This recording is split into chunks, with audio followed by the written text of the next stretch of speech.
guys, welcome back. I'm here back with another video, and today, as you can see, I'm sitting in a 2024 Volkswagen Golf GTI.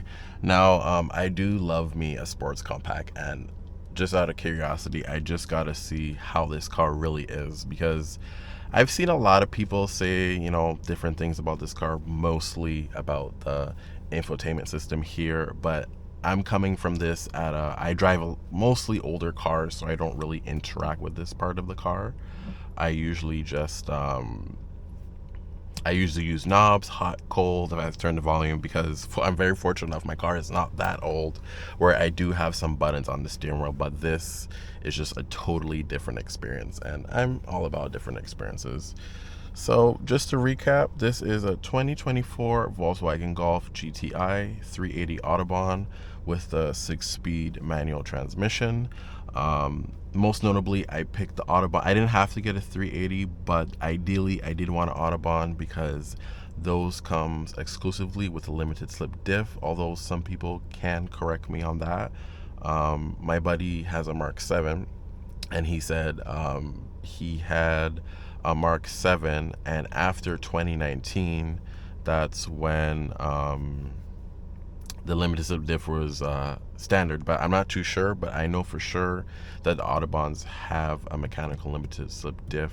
I don't know, it might not have it. I'm not too knowledgeable on technicalities like that, but that's what I've been told. This has a 2-liter turbo, makes about 240 horsepower, same as the American spec here. The only difference with this model is it comes with 19-inch. I'm not sure these are Golf R wheels or just R line wheels in general, but I think they transform the look of this car. That probably was my biggest gripe.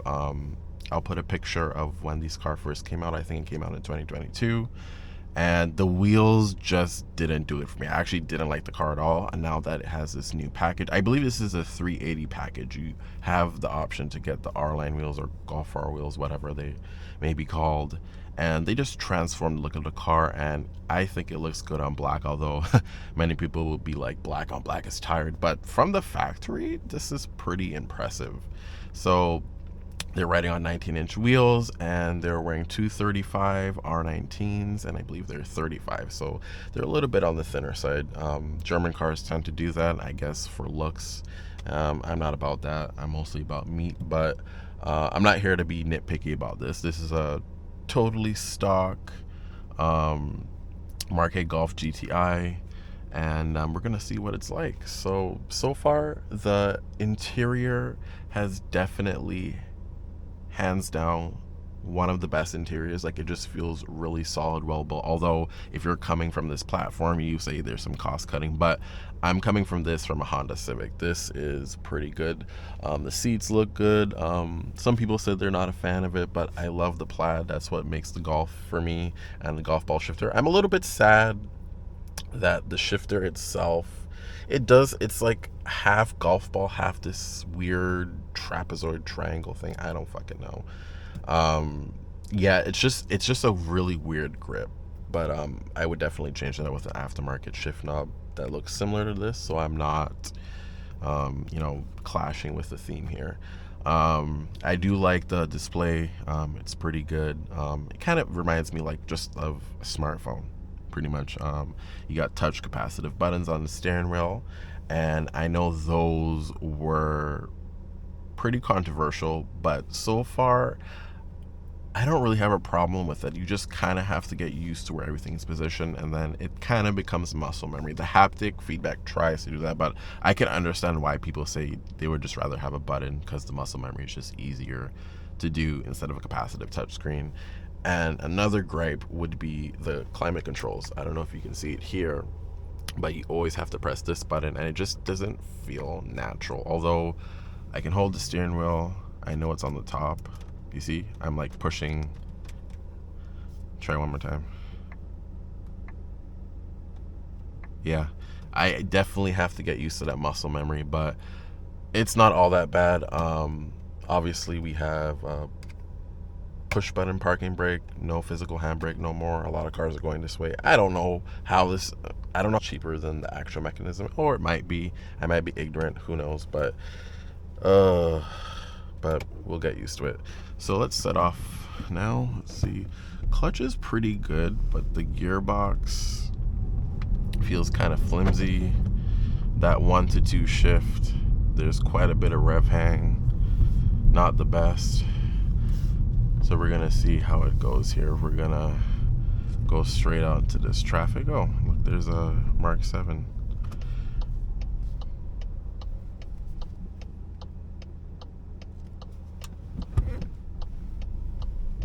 Thank you, sir. Very kind of you. So, the clutch is very easy to modulate. It's just the gearbox. Again, really unfair position that I've driven Hondas over the years, and I come to expect, like, you know, good gearboxes.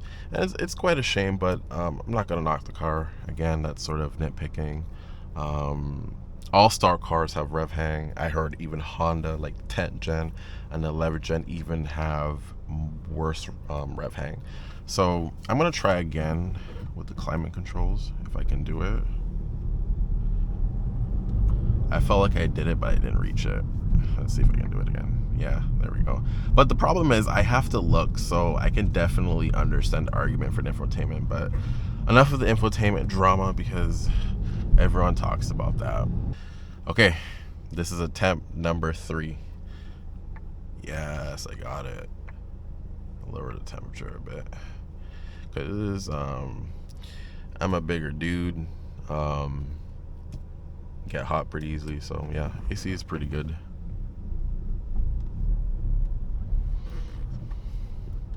Let's put it back. So mostly I would just leave it here, or if I need a map, I'll use Android Auto.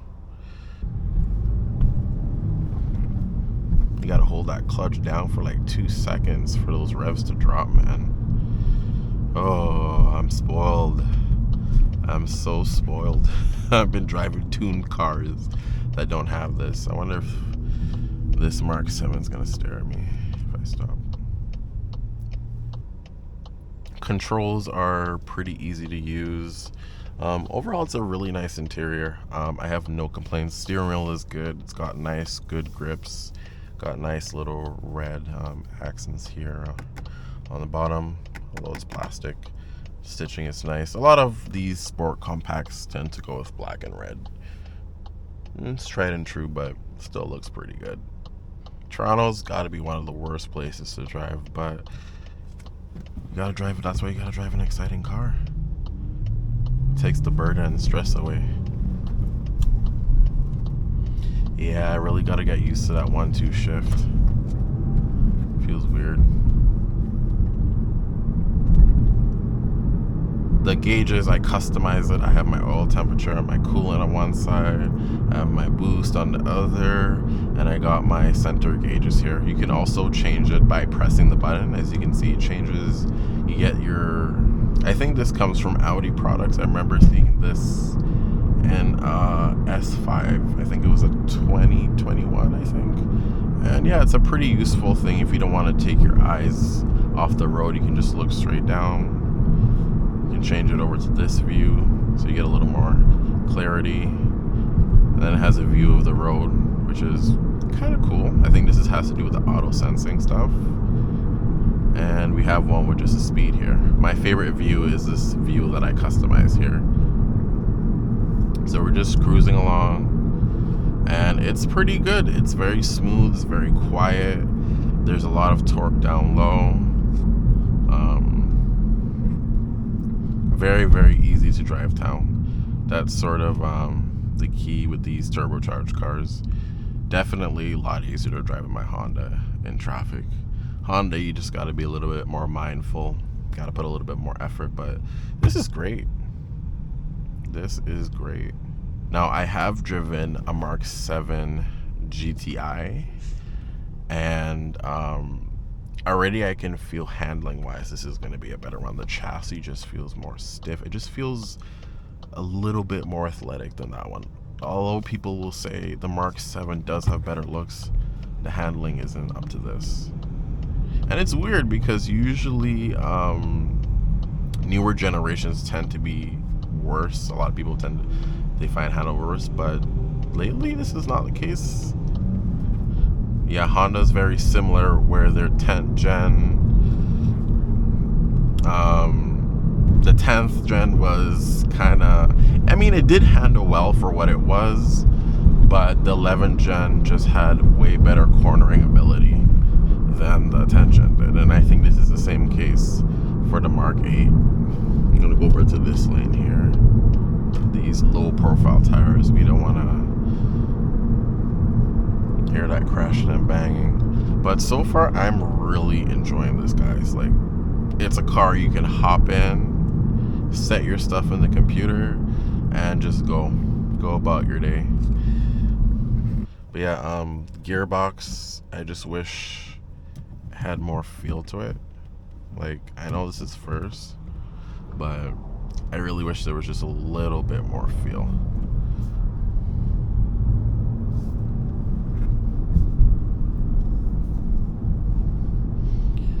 Let's see if this car passes the Toronto test. And the brakes. Brakes are very good in this car. I love that they're painted red. Sort of gives the theme, go overall with the theme of the car. And I think the Golf R brakes are blue, kind of like they did that from factory. Love it. It's like luxurious. It kind of reminds me of like the CSX Type S to the Civic Si, but way more comfortable. And I believe I still have the car in my custom mode. I'm not gonna put it in. I'm not gonna mess around with these modes because I don't really wanna like take my eyes off the road here. So far, this is in my custom mode. I have it set everything in sport. Like, I really want to feel this car. God, it's crazy. Nowadays you can just fucking swipe your fingers and change the dynamics of the car. I don't think it changes it all that much, but that's crazy that you can do that. I don't have such things in my car. Oh, I would love to just go home from work every day in this. This is nice. I can see the big deal people make about turbo cars, and I don't think I'm gonna make this late. Fuck.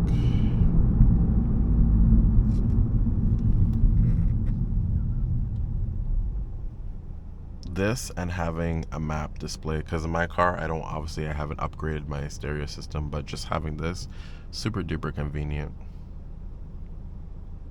So let's talk about the clutch modulation. So the clutch has a little bit of weight, but not too much, just enough to, oh, look at this. Let's do a little power torque. Oh yeah, feels good. That was so easy. I actually didn't even go all out. Hear the nice turbo sounds of the car. Love it. So far, so good. It's a bit on the softer side, but I can get down with this for sure. Gotta pause. Damn, you gotta pause for 3 seconds. Jeez. I mean, lazy shifting. Lazy shift 1, 2, and then all the rest you can. I feel like you can bang gears in this car, but it's probably not a good idea.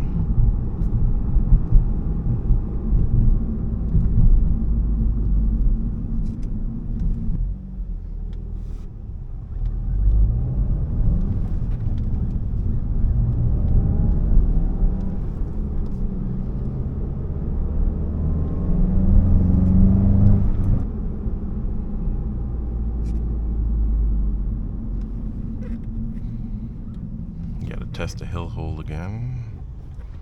Probably not, because we're already moving.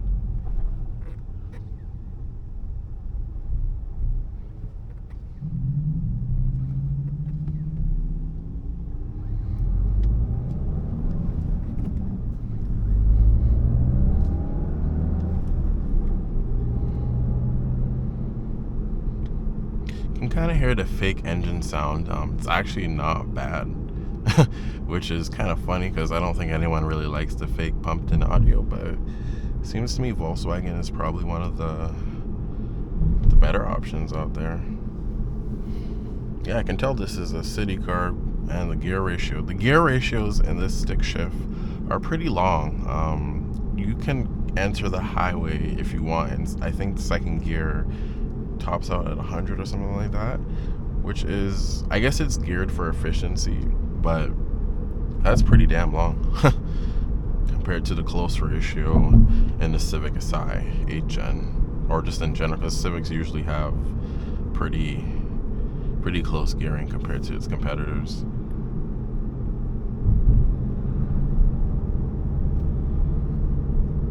This would be a good test of the torque here because this Volvo's going slow. So most of the torque, I have a feeling it's probably like 1500, 2000. So far I'm riding that torque. Hopefully we don't have to slow down.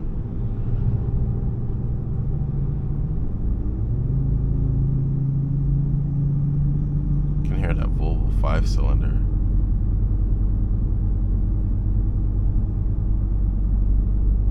Oh no, we didn't need the downshift. Has enough torque.